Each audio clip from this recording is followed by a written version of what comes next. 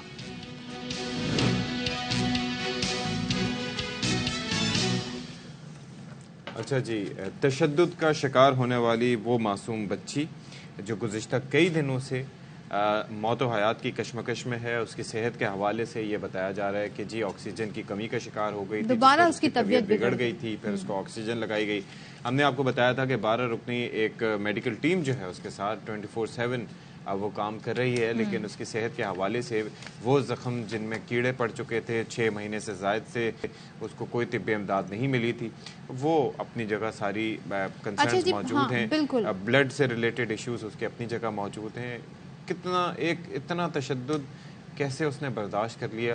اگر وہ فائٹر ہے تو اللہ تعالیٰ اس کو زندگی عطا کرے، لیکن والدین یہ الزام لگاتے ہیں کہ اس کو زہر دیا گیا ہے، تو یہ بڑی چیزیں ہیں کنسرننگ ہے۔ دوسری جانب گرفتاری اب تک، اچھا وہ ایک بیان میں پڑھ رہی تھی، آئی ڈونٹ نو کتنا صحیح ہے کہ نہیں، ٹویٹر پہ بہت ساری چیزیں آ رہی ہوتی ہیں، تو جب یہ پوچھا گیا زہر کھلایا تھا اسے، نہیں تو کہا جی نہیں وہ مٹی اور کھاد کھا لی تھی، خود سے تو کوئی نہیں کھاتا۔ اچھا کوئی تو وجہ ہوگی، بیان کی ویلیڈیٹی دیکھنا بھی ضروری ہے، لیکن یہ بتایا جا رہا ہے کہ اسے دوبارہ آکسیجن لگا دی ہے رضوانہ بچی کو، جس کی عمر صرف 14 سال ہے۔ کہتے ہیں کہ جی اس کی طبیعت خراب ہو جاتی ہے اور دل کی دھڑکن تیز ہو جاتی ہے، اور ڈاکٹرز نے اگلے 48 گھنٹے اس بچی کے لیے اہم قرار دے دیے ہیں، اور وزیر اعظم نے بھی اس معاملے کا نوٹس لے لیا ہے۔ اب ظاہر ہے جب وزیر اعظم نے نوٹس لے لیا تو ہم یہ امید کر سکتے ہیں اشفاء کہ ظاہر ہے کچھ اعلیٰ سطح پر اب ظاہر ہے ٹریٹمنٹ میں بھی جلدی کی جائے گی، اور اس بچی کو جو ہے وہ جس بھی طریقے سے ایڈ فراہم کرنے کی، انصاف وہ ہوتا ہے صدف جو سوئفٹ ہو، یعنی کہ فوری ہو۔ لیکن آپ یہ دیکھیں نا، جو پہلی FIR درج ہوئی نا اس میں تھا حبس بھیجا اور دھمکیاں، یہ وہ کمزور دفعات لگائی گئیں جس کے تحت جی وہ معاملہ جب یہ ہو گیا قابل ضمانت معاملہ، جب آپ نے اس میں تشدد کا ایلیمنٹ ہی ایڈ نہیں کیا تو پھر کیا ہوا؟ وہ جو خاتون تھیں جنہوں نے تشدد کیا تھا انہوں نے جی ضمانت قبل از گرفتاری لے لی، اور ان کو ان دفعات کی وجہ سے یہ ضمانت بھی مل گئی۔ سب نے بڑا شور مچایا کہ جی کیوں ضمانت مل گئی؟ جب آپ ایسی کمزور FIR بنائیں گے تو پھر یہی ہوگا۔ بعد میں جا کے جب میڈیکل لیگل رپورٹ آئی تو انہوں نے تشدد کی دفعات ایڈ کی ہیں، واللہ عالم اب اس پر کیا ایکشن ہوگا، اور وہ بھی دفعہ 328 انہوں نے ایڈ کی ہے جس میں تشدد کا عنصر شامل ہے۔ بچی کے انہوں نے ہاتھ پاؤں بھی توڑے ہیں، تو یہ بڑا ایک اہم مسئلہ ہے جی۔ ہمارے یہاں FIR اگر پراپر درج نہ ہو تو پھر کیس کی جو ڈائریکشن ہے وہی چینج ہو جاتی ہے، اور پھر سب یہ دیکھتے رہ جاتے ہیں کہ ملزم ضمانت لے کے جی آرام سے بیٹھا ہوا ہے۔ جی تو اس پر بات کر لیتے ہیں حسن حفیظ، وہ ہمیں مزید جو ڈیٹیلز ہیں وہ بتائیں گے۔ یہ ذرا بتائیے گا میرے بھائی کہ اس وقت سچویشن کیا ہے، یہ بچی کی حالت بار بار کیوں بگڑ رہی ہے، اور ڈاکٹرز اس اعتبار سے کیا کر رہے ہیں، اور زہر دینے کے حوالے سے جو باتیں ہیں اس حوالے سے کچھ تحقیق کی گئی ہے؟ جی اشفاق، جیسا کہ ہم کافی دنوں سے اس چیز کو ہائی لائٹ کر رہے ہیں، اور یہ خبر بھی سب سے پہلے ARY نیوز نے ہی چلائی، اس سے پہلے اس مجبور بچی کو جب یہ جنرل ہسپتال میں لے کے آئے تھے تو یہاں پر اس کو کوئی پوچھ بھی نہیں رہا تھا۔ جیسے ہی خبر چلی اور اس پر ایکشن ہوا تو ان کے جو والد ہیں ان سے ہماری بات ہوئی تو انہوں نے اور جو ہے وہ دردناک واقعات مجھے بتائے، اور حیران کن بات یہ ہے کہ سب سے پہلے جو ٹریٹمنٹ کے حوالے سے بتاؤں تو اس بچی کو 4 قسم کے جو ڈاکٹرز اور میڈیکل فیکلٹی ہے وہ اس وقت چیک کر رہی ہے، اور جس میں اس کے گردے بری طرح متاثر ہوئے تھے۔ اس بچی کے جو سر میں اتنے حد تک گھاؤ تھے کہ ابھی جو میرے والد سے بات ہوئی کہ مار مار کے اس بچی کا جو اسکل ہے یا جو کھوپڑی ہے، اپر کھوپڑی ہے، اس کو بھی انہوں نے ڈیمیج کیا، اور اس کو کور کرنے کے لیے، ہیل کرنے کے لیے 3 دفعہ جو ہے دن میں پٹی کی مرہم پٹی کی جاتی ہے، اور سر پہ 3 دفعہ پٹی ہوتی ہے۔ جسم پہ جو نشانات ہیں، جسم پہ جو زخم ہیں جس میں کیڑے پڑ گئے تھے ان کی بھی روزانہ پٹی کی جاتی ہے۔ دن بہ دن حالت کبھی بہتر ہوتی ہے، کبھی اچانک طبیعت خراب ہو جاتی ہے۔ گزشتہ روز صبح 4 بجے بچی کی اچانک طبیعت خراب ہوئی، آکسیجن لیول کم ہو گیا، اور جسم میں جو ویسے ہی جو بلڈ سرکولیشن ہے وہ ویسے ہی کم ہے، اور اب اس بچی کی کنڈیشن یہ ہے کہ جسم کے اندر جو بلڈ سرکولیشن ہے وہ 7% تک ہے، اور جو بچی کے گردے ہیں وہ کافی حد تک متاثر ہوئے ہوئے ہیں۔ سائیکیٹرسٹ اور سائیکالوجسٹ روزانہ کی بنیاد پہ اس کے سیشن کر رہے ہیں کیونکہ اس حد تک ٹراما میں گئی ہوئی ہے کہ اس کو سمجھ ہی نہیں آ رہی ہے, اس حد تک فیئر ہے اس کو, اس حد تک خوف ہے کہ اس کو ایسا لگتا ہے کہ ہر ٹائم اس پہ تشدد ہی ہوتا جا رہا ہے. تو ڈاکٹر جب اس کو ٹریٹ کرتا ہے تو اس کو یہ فیل ہوتا ہے کہ یہ مارنے کے لیے آیا ہے یا مجھ پہ تشدد کرنے کے لیے آیا ہے. پھر وہ جب اپنی اس کی کاؤنسلنگ کرتا ہے اس کو بتاتا ہے کہ جی آپ کا ٹریٹمنٹ جاری ہے, آپ اس چیز کو بھول جائیں, آہستہ آہستہ سیشن کرتے ہیں, وہ ٹھیک ہو جاتی ہے. کچھ وقت گزرتا ہے پھر اسی ٹراما میں آ جاتی ہے. نہ صرف جسمانی طور پر بلکہ سائیکولوجیکلی بھی اتنا ٹارچر کیا گیا اس بچی کو کہ اس کو سروائیو کرنا ڈاکٹرز کے لیے کافی مشکل ہو رہا ہے. آپ رکیے گا, ایک سیکنڈ رکیے گا. یہ بچی کی ہم تصویر دکھا رہے تھے, آپ دیکھیں کتنی پیاری یہ بچی ہے, آپ کتنی معصوم, زندگی سے بھرپور. اس کی وہ تصویر ہے جب اس پر تشدد نہیں ہوا تھا. موسٹ پروبیبلی جب یہ اپنے گھر میں ہوگی, کسی جگہ بیٹھی ہوئی ہے, ہنستی کھیلتی. اس عمر میں جو بچے ہوتے ہیں جن کے خواب ہوتے ہیں, آگے بڑھنے کی لگن ہوتی ہے, اور یہ وہ عمر ہوتی ہے جب آپ اتنے کیئرلیس ہوتے ہیں, آپ کی زندگی میں کوئی ٹینشن نہیں ہوتی, زندگی انجوائے کر رہے ہوتے ہیں. چھوٹی چھوٹی چیزیں, تتلیاں, چڑیاں, یہ چیزیں, چوڑیاں, لپسٹک, یہ آپ کو اٹریکٹ کر رہی ہوتی ہیں. اور اب آپ اس بچے کی تصویر دیکھیں تو آپ کو رونا آ جائے گا. جس طریقے سے اس بچی کی تصویر جو کہ ہم آپ کو بلر کر کے دکھاتے ہیں, اس میں بھی اس پتہ چل رہا ہوتا ہے اس کا فیس کتنا سویلن ہوا ہوا ہے, اس کے سر کی کیا حال ہے. لیکن یہ بچی جو 10,000 روپے کے عوض یرغمال بنی ہوئی تھی ان کے ہاتھوں, کئی سوالات ہیں جن کے جواب ہم دینا چاہیں گے. اور دوسری چیز یہ ہے کہ کئی سوال اٹھتے ہیں کہ کیا جنہوں نے, جن جج صاحب نے اس بچی کو ملازمہ رکھا تھا, کیا انہیں پتا تھا کہ چائلڈ لیبر کتنا بڑا جرم ہے؟ وہ جانتے بوجھتے جرم کر رہے تھے. کیا انہیں نہیں پتا تھا کہ 10,000 روپے معاوضہ جو ہے وہ کون سے ملک میں ہے؟ پاکستان میں کم سے کم تنخواہ کتنی ہے؟ تشدد کا رپورٹ کیوں نہیں کیا؟ 18 سال سے کم عمر بچوں کو آپ کیسے امپلائی رکھ سکتے ہیں, ان سے ایسے کام لے سکتے ہیں؟ تشدد تو بہت ان ایکسیپٹیبل چیز ہے. کسی بھی انسان پر, چاہے وہ چھوٹا ہو بڑا ہو, اس پر تشدد کرنا تو آپ کا رائٹ ہی نہیں ہے. آپ نے اس بچی کو جو آپ کے گھر میں کام کر رہی تھی اس کے ساتھ یہ ظلم کیا. حسن ہمارے ساتھ ایک بار پھر ہیں. حسن, ڈاکٹر نے 48 گھنٹے اہم قرار دیے ہیں, تو یہ کس تناظر میں 48 گھنٹے قرار دیے ہیں؟ اب کس طرح آپ کیا ٹریٹمنٹ, نیا کوئی پلان کر رہے ہیں ٹریٹمنٹ, کیا بتائیے گا. صدف 48 گھنٹے اس لیے قرار امپورٹنٹ دیے ہیں کیونکہ اس میں بچی کا جو ہے وہ دن با دن کنڈیشن جو ہے وہ کریٹیکل ہوتی جا رہی ہے. بہت کوشش کی جا رہی ہے کہ اس بچی کی جان بچائی جا سکے, کیونکہ نہ صرف ایک بہت برے طریقے سے اس کو ٹارچر کیا گیا, اس کو کور کرنے کی کوشش کرتے ہیں. تو ڈاکٹرز انٹرنلی جو ہے وہ یہ بھی دیکھتے ہیں کہ اس بچی یہ انٹرنلی بہت زیادہ ڈیمیج ہوئی ہوئی ہے. اور سب سے زیادہ مسئلہ یہ ہے کہ آکسیجن لیول کم ہو جانا اور اچانک جو ہے اس کی بلڈ سرکولیشن باڈی میں ختم ہو جانا, یہ بہت بڑی امپورٹنٹ چیز ہے. اس لیے ڈاکٹر نے جو 48 گھنٹے ہیں وہ کافی اہم قرار دیا, اور اس میں کہا گیا ہے اس بچی کی ٹریٹمنٹ کو کوئی بھی غفلت مرد کا جو ہے وہ سامنے نہ لائی جائے. ہر لحاظ سے ڈاکٹرز کے پینل کو الرٹ رکھا گیا ہے کہ جو اس کے ساتھ ہوا ہے اور جو ہیلنگ کی ضرورت ہے اس پہ زیادہ سے زیادہ فوکس کیا جائے.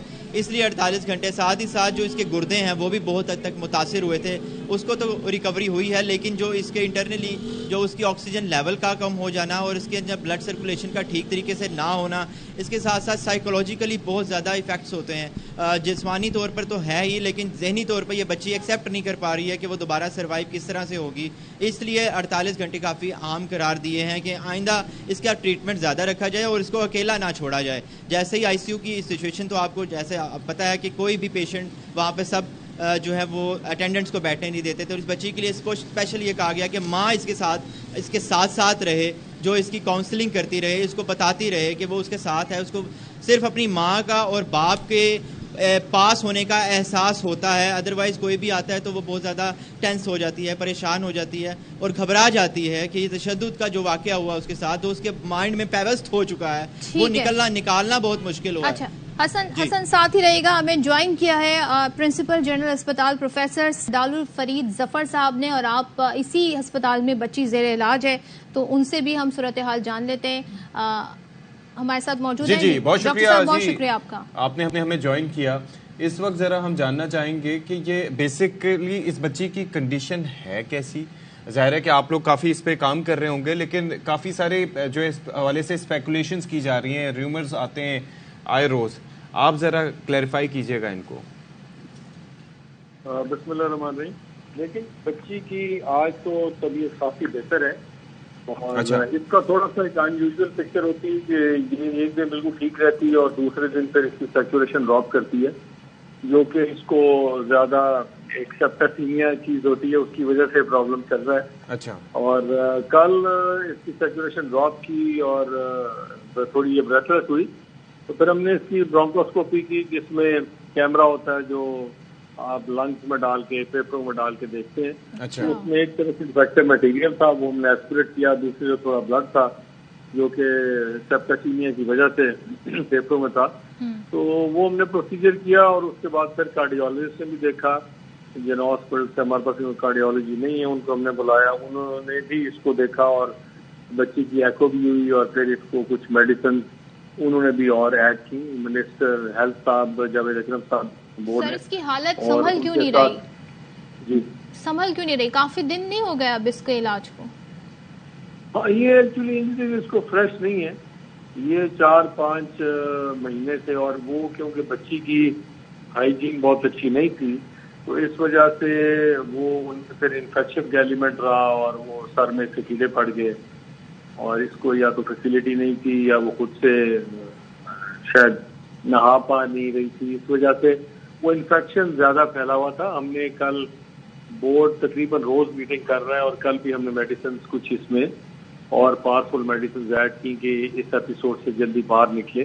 یہ انفیکشن جتنی جلدی جو سیپٹیمیا بلڈ کا یہ بہتر ہو جائے گا. سیپسس از این ایشو، تو وہ آپ کو کیا لگتا ہے کتنے دن میں یہ ہو جائے گا؟ اور دوسرا اس کے فریکچرز جو ہیں وہ کب تک ہیل ہو سکتے ہیں؟ اس حوالے سے کہیں پہ کوئی سرجری یا اس طرح کی کوئی ضرورت تو نہیں ہے فکس کرنے کے لیے؟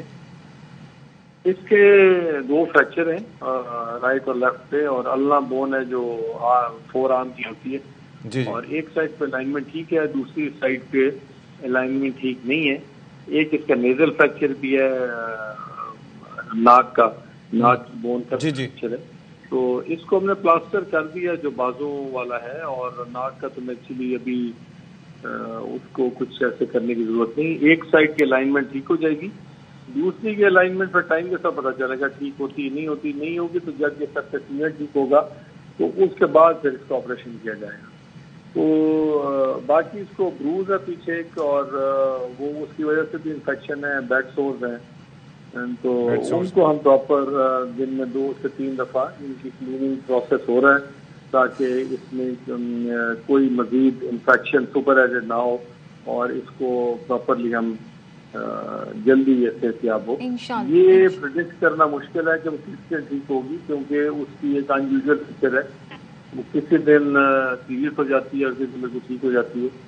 تو باقی ہے کہ کیونکہ اس کی والدہ کہہ رہی تھی کہ اس کو تیزاب دیا گیا اور جو کہ ہمیں سامنے شواہد ابھی نہیں ملے. ہم نے وہ بلڈ ٹیسٹ ٹاکسیکالوجی میں فورینسک لیب ہے وہ بھی بھجوا دیے اور اس سے بھی ہمیں پتہ چل جائے گا جو والدین کو خدشہ ہے وہ ہم دیکھ لیں گے. ٹھیک ہے، thank you so much professor صاحب، ہمارے ساتھ تھے، بہت شکریہ. ہم دعا میں اس بچی کے لیے کہ جلد از جلد یہ صحت یاب ہو اور پھر سے ہم اس کا ہنستا مسکراتا چہرہ دیکھیں اور جو ملزمان ہیں وہ کیفر کردار تک پہنچے. اس وقت ایک خبر شامل کرتے ہیں. کور کمانڈر پشاور نے ڈسٹرکٹ ہیڈ کوارٹرز اسپتال خار کا دورہ کیا ہے اور یہاں پر آپ کو یہ بھی ساتھ میں بتا دیں کہ یہ بھی بتایا جا رہا ہے کہ یہ جو دورہ کیا ہے انہوں نے ان کی جانب سے، اس کی ڈیٹیل کیا ہے، اس میں زخمیوں سے ملاقات بھی کی ہے. لئیک الرحمان مزید بتائیں گے. جی لئیک. جی صدف، باجوڑ میں جو گزشتہ روز JUIF کے زیر تمام منعقدہ ورکرز کنونشن میں دھماکہ ہوا تھا، بہت بڑی تعداد میں لوگ زخمی ہوئے تھے. تو ان زخمیوں کے علاج معالجے کی صورتحال کو دیکھنے کے لیے کور کمانڈر پشاور حسن اظہر حیات جو ڈسٹرکٹ ہیڈ کوارٹرز پہ اسپتال خار پہنچے، انہوں نے زخمیوں سے ملاقات کی، ان کی خیریت دریافت کی. انہوں نے زخمیوں کے علاج کے حوالے سے ہر ممکن اقدامات اور وسائل کو بروکار لانے کے لیے ہدایات بھی جاری کی اور یہ یقین دہانی کرائی ان تمام زخمیوں کے ان کے علاج میں کسی قسم کی کوئی کسر نہیں چھوڑی جائے گی. یہ بھی بتا دوں کہ بعد ازاں کور کمانڈر نے باجوڑ میں شہداء کے لواحقین سے بھی ملاقات کی ہے، دھماکے کے شہداء کے لیے دعا بھی کی اور لواحقین کے بلند حوصلوں کو بھی سراہا اور ساتھ ہی انہوں نے ہر ممکن طور پر دہشت گردی کے خاتمے کے لیے جو اقدامات کیے جا رہے ہیں ان کو مزید تیز کرنے کے لیے بھی یقین دہانی کرائی ہے. ٹھیک ہے جی، بہت شکریہ آپ کا لئیک الرحمان تفصیلات کے لیے. اچھا جی، ایک اور خبر شامل کرتے ہیں یہاں پر کہ باجوڑ دھماکے کی FIR تھانہ CTD باجوڑ میں درج کر لی گئی ہے. مقدمہ SHO خار کی مدعیت میں نامعلوم حملہ آور کے خلاف درج کیا گیا ہے. اس میں دہشت گردی، قتل، اقدام قتل اور دیگر دفعات شامل ہیں. عدنان طارق سے ڈیٹیل جان لیتے ہیں، بتائیے گا اس مقدمے سے متعلق. عدنان جی بالکل، گزشتہ روز ہونے والے افسوسناک واقعے باجوڑ میں دہشت گردی کے واقعے کا مقدمہ جو ہے وہ کاؤنٹر ٹیررزم ڈپارٹمنٹ باجوڑ میں درج کر لیا گیا ہے. جو دہشت گردی کی دفعات کے تحت درج مقدمہ نامعلوم حملہ آور کے کو نامزد کیا گیا ہے. دھماکے میں دہشت گردی، اقدام قتل اور دیگر دفعات جو ہے شامل کی گئی ہے. دھماکے کے حوالے سے کاؤنٹر ٹیررزم ڈپارٹمنٹ مقامی پولیس کی انویسٹیگیشن ٹیمیں جو ہیں انہوں نے جائے وقوع کا دورہ کیا، وہاں پر جو ہے زخمیوں کے بیانات قلم بند کیا اور جتنی موبائل فوٹیجز تھی ان کو بھی جو ہے وہ اس کے حوالے سے بھی انویسٹیگیشن میں شامل کیا گیا. گزشتہ روز افسوسناک واقعہ ہوتا ہے جس میں جو ہے بڑی تعداد میں جانی نقصان ہوا تھا اور دھماکے میں جو ہے 10 سے 12 کلو بارودی مواد استعمال کیا گیا تھا جس کا مقدمہ درج کر لیا گیا ہے. جی عدنان ہمیں صورتحال سے آگاہ کر رہے تھے، تھینک یو سو مچ. اور آپ کو بتائیں، جیسے کہ ہم نے آپ کو بتایا کہ سی پیک کو جناب 10 سال ہو گئے اور اس کی تقریب بھی آج ہوگی جس میں چینی نائب وزیر اعظم جو کہ پاکستان پہنچ گئے ہیں وہ شرکت کریں گے اور 11 بجے وزیر اعظم ہاؤس پہنچیں گے. تو اظہر فاروق سے ذرا ان کا اسکیڈول جاننے کی کوشش کریں گے. وزیر اعظم سے بھی ان کی 1-on-1 ملاقات ہوگی اور خاص طور پہ جو چینی وفد ان کے ساتھ آیا ہے مختلف سطح پر امور پر ان کے تبادلہ خیال ہوں گے، MOUs پر دستخط ہوں گے اور ہلال امتیاز آئی گیس ان کو ایوارڈ بھی عطا کیا جائے گا، یہ بھی بتایا جا رہا ہے. اور اس کی تقریب ایوان صدر میں منعقد ہوگی. اچھا جی، یہ گزشتہ روز کے مناظر تھے جب وہ تشریف لائے تھے یہاں پر اور بڑا اہم ان کا دورہ ہے اور وفاقی وزراء نے ان کا استقبال کیا تھا. اب سلسلہ یہ ہے کہ آج 11 بجے یعنی کہ اب سے تقریباً آدھے گھنٹے کے بعد وہ پہنچیں گے وزیر اعظم ہاؤس جہاں پر اہم نوعیت کی ان کی ملاقات ہوگی.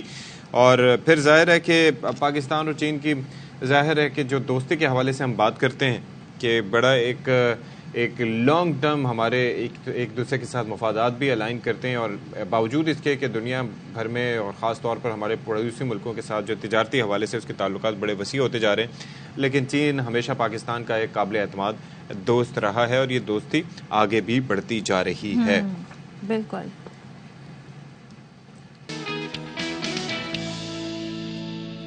سو ویلکم بیک ونس اگین. اور بریک پر جانے سے پہلے ہم بات کر رہے تھے سونی ماہیوال کا جو تھیٹر پلے ہے اس کو بڑے ڈفرینٹ انداز میں پیش کر رہے ہیں اور وہ ٹیم ہمارے ساتھ موجود ہے. اس کے ڈائریکٹر ہیں علی شاہین بن سہیل اور وجاہت کاشف صاحب، علی شان بن سہیل اور ہمارے ساتھ وجاہت کاشف اور ان کی ٹیم بھی موجود ہے. Thank you so much Ali Shan for joining us in the morning show اور باخبر سویرا میں خوش آمدید. اب بتائیے گا جی، یہ تو بڑا ڈفرینٹ ہمیں لگ رہا ہے اور آپ کی ٹیم کا پہلے انٹروڈکشن کیجیے گا، کون کون آپ کے ساتھ ہے؟ جی ہمارے ساتھ ہماری پلے کی رائٹر یسرا عرفان اور ہماری lead actress and we have Wajahat Kashif who's our lead actor اور ہمارے میوزک کمپوزر بھی. And thank you so much for having us. یہ ہمارے لیے بڑے اعزاز کی بات ہے. اچھا دوسرا ہمارا جو پلے ہے سونی مہیوال وہ بڑا ڈفرنٹ ٹیک ہے آن دا کلاسک اور ہم نے جو اس کی سیٹنگ ہے وہ پچھلے سال جو فلڈز آئے تھے پاکستان میں یہ اس کی سیٹنگ پہ بیسڈ ہے. اچھا تو بیسکلی یہ کس طریقے سے یہ فیوژن آپ نے کس طرح سے کیا ہے؟ بیکاز ایک تو فلڈز نے ہمیں جتنی بری طرح متاثر کیا، 3.5 کروڑ لوگ ہمارے بے گھر ہو گئے، تو اس کو اس کہانی میں کس طرح سے انکارپوریٹ کیا آپ نے؟ اگر آپ سسپینس رکھنا چاہتے ہیں تو رکھ لیں لیکن تھوڑا بہت ہمیں آئیڈیا دے سکتے ہیں. جی سو ہمارا مقصد تھا کہ تھیٹر کو فیملیز کے لیے واپس ایکسیسیبل کرنا، کہ families bringing families back to the theatre. تو اس کے لیے ہم نے کہا کہ ہمارے جو کلاسکس ہے ہم نے ان کو ماڈرن اور کنٹمپرری ٹچ دینا ہے تاکہ ساری آج کی آڈینس اور آج کی ینگر جنریشن اس کے ساتھ ریلیٹ کر سکے.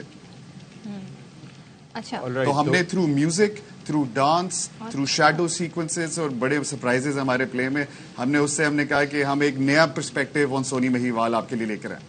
That's great. تو وجاہت is there with the guitar as well. تو آپ تھوڑا سا ہمیں کوئی میوزک ہے اگر آپ سنانا چاہیں، کچھ دکھانا چاہیں، بتانا چاہیں. جی سو ہمارے ساتھ وجاہت ہے، جو وجاہت ایک آپ کو اوریجنل پیس سنائے گئے. ہمارے we have written 3 original songs for the play. ہمارے 3 اوریجنل سانگس ہیں، اس میں سے ایک وجاہت آپ کو سنائیں گے. شور اس دریا دے پار چنا تو ہی دسدار نائے پانی دا بھروسہ کوئی نہیں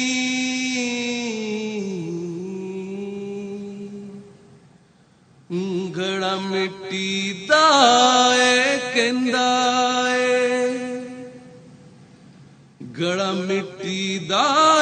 ਕਹਿੰਦਾ ਏ ਇਸ ਪਿਆਰ ਨੂੰ ਨਾ ਕੋਈ ਸਹਿੰਦਾ ਏ ਪਿਆਰ ਨੂੰ ਨਾ ਕੋਈ ਸਹਿੰਦਾ ਏ ਗੜਾ ਮਿੱਟੀ ਦਾ ਏ ਕਹਿੰਦਾ ਏ ਇਸ ਪਿਆਰ ਨੂੰ ਨਾ ਕੋਈ ਸਹਿੰਦਾ ਏ ਪਿਆਰ ਨੂੰ ਨਾ ਕੋਈ ਸਹਿੰਦਾ ਏ